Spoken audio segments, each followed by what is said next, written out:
Hello every single one of you and welcome in today's video, guys. In today's video we are going to have a look at Bitcoin, which have been showing a very interesting move. In today's video I will show you exactly which levels to watch and which potential scenario we could be forming right here in the Bitcoin price.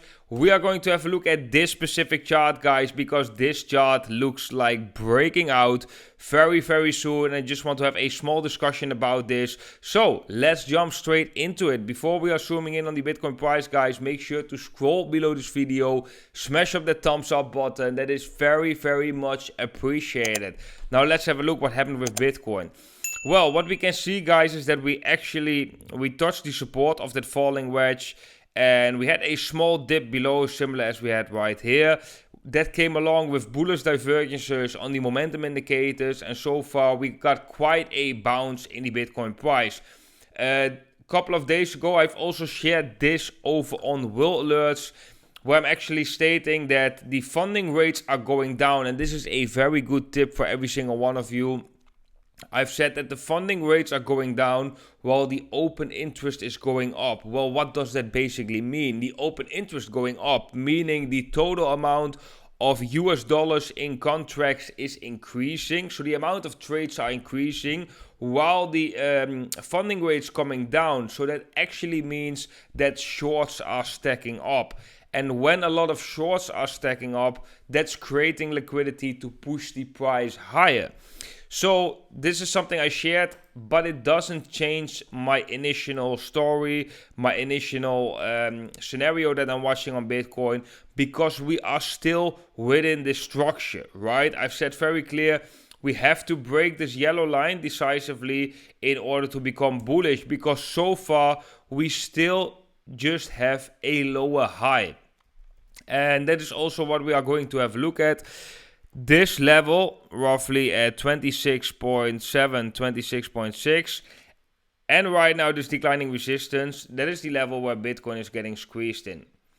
And the higher likelihood is, of course, to break down, because it's always likelier to continue to trade within the structure that we are already trading with.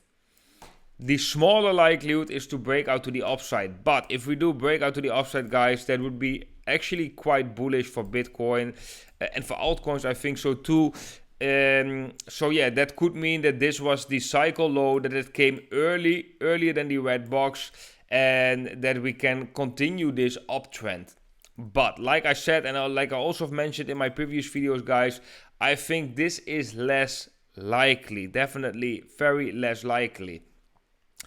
Then, guys, I want to bring you to the following chart, which is this one. And this is actually very interesting, and I want your opinion about this. So I would love if you could share with me what you think about this in the comment section down below. But this is the search term Bitcoin. And what we can see is that the search term for Bitcoin was actually higher in 2017 bull market than in the previous bull market. So that is something that I think already is quite interesting, because also when you do, for example, Bitcoin price, it is the same. The last bull market has a lower search volume on Bitcoin than 2017. That's quite crazy, right? Then the next thing is that we have a very clear uptrend in the Google search term for Bitcoin. And right now we are at that support. We also have a very clear resistance. And I do think that we can break this level to the upside very soon. Also interesting to note, guys, is that we are right now roughly at the same levels where we were at September 2020. And if we go to the Bitcoin price and we were to go to September 2020, we were actually right before this massive bull market here, guys. This was September 2020. So we were right before this massive bull market, what we are seeing right now in the Google Trends. But of course, that doesn't say too much. I think it's just interesting to see that the interest of Bitcoin over time really declined, really made a correction, but still have a structure of a uptrend. But also the crazy thing that the search term for Bitcoin actually declined compared to the 2017 bull market. And now comes the crazy part, because if you go for crypto, if you look at the crypto search term, it is looking like, yes, the previous bull market, the search volume for crypto was higher than 2017. So it looks like 2017 was definitely more focused on Bitcoin. Last bull market was less focused on Bitcoin. We can also see that in the Bitcoin dominance, right? That it was less focused on Bitcoin. But yeah, I'm just curious, guys, because I think this is just a funny notice. Let me know what you think about this in the comment section down below. So guys, this is actually what it is for today's video. I still think we are trading, or we should respect the structure that Bitcoin is trading in right now. So not much has changed. That push to the upside was actually predicted already on WhaleAlerts.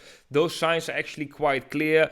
And this is also for you to learn how to use these charts, because that's the point with Whale Portal. You really got to invest some time to understand how to use these charts. If you know how to use these charts, you can predict, for example, these pushes to the upside in the shorter term time frame, because this is just very clear, right? We know that shorts creating liquidity for more upside. So when shorts are stacking up, it is usually doesn't mean that Bitcoin has to be bullish, like that we have to break the structure, definitely not, but it just means that we get that the likelihood for one more push to the upside is definitely quite high. So this also helps you, for example, with entering a trade, right? If you want to enter a short right here, let's say you were thinking of entering a short, like a lot of people were thinking, as you can see in the data, then you can actually just go to whaleportal.com, have a look at the data, and if you understand that data correctly, you will know, like, okay, right now is not the best time to, at this specific moment, is not the best time to open a short. I'm going to wait. Or I'm going to put my short at that resistance level for if we are going to touch that. And this is all kind of information that you cannot have if you don't look at derivatives exchange data, and it is super accurate.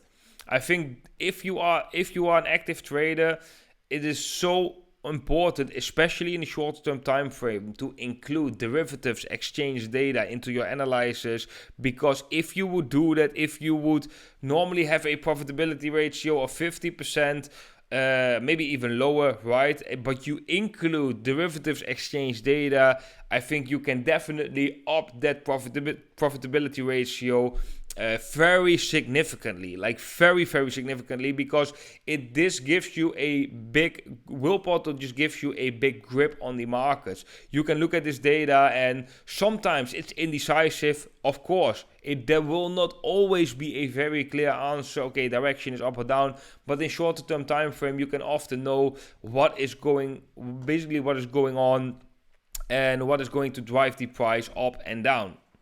So guys, very important to learn how to use this. We have a lot of articles about that here in the Learn section. We also published a new blog post yesterday about analysis paralysis. Also very interesting if you haven't heard about this term. This is when some people include too much data, they look at all different things, and suddenly they just get blocked in their mind because they don't know what to do. And you can break that chain basically by just using a strategy, right? So you can read this article, it's very interesting. If you have experienced this, I think every trader has experienced this sometime, where you look at so many data and then you just don't know anymore, right? So therefore we also have Whale Portal, because this is just pretty straightforward. You have regular TA, derivatives exchange data. If you want to include time, that can be an extra factor, or maybe you have a different edge that you want to include. But TA structure, price structure with derivatives exchange data mixed for short-term price prediction is the strongest combo that I've ever came across in my whole trading career, and I'm trading crypto since 2016. Guys, if you are interested in joining WhaleAlerts, the Telegram channel where you will get extra information about the markets, make sure to join one of these exchanges down below this video. I would highly recommend BitGet, as BitGet has often a higher volume than Bybit. It has more trading pairs than Bybit, and especially right now when Binance is shutting down in the Netherlands and Binance is also shutting down in the UK, it might be time to pick a new exchange. I think BitGet so far right now is the best alternative to Binance, especially because you don't have to have any KYC over there. So you can just create an account with your email. I really like the exchange. Okay guys, that was it for today's video. I hope you all enjoyed it. If so, smash up the thumbs up button. Wish you all a beautiful day, and I hope to see every single one of you in the next video.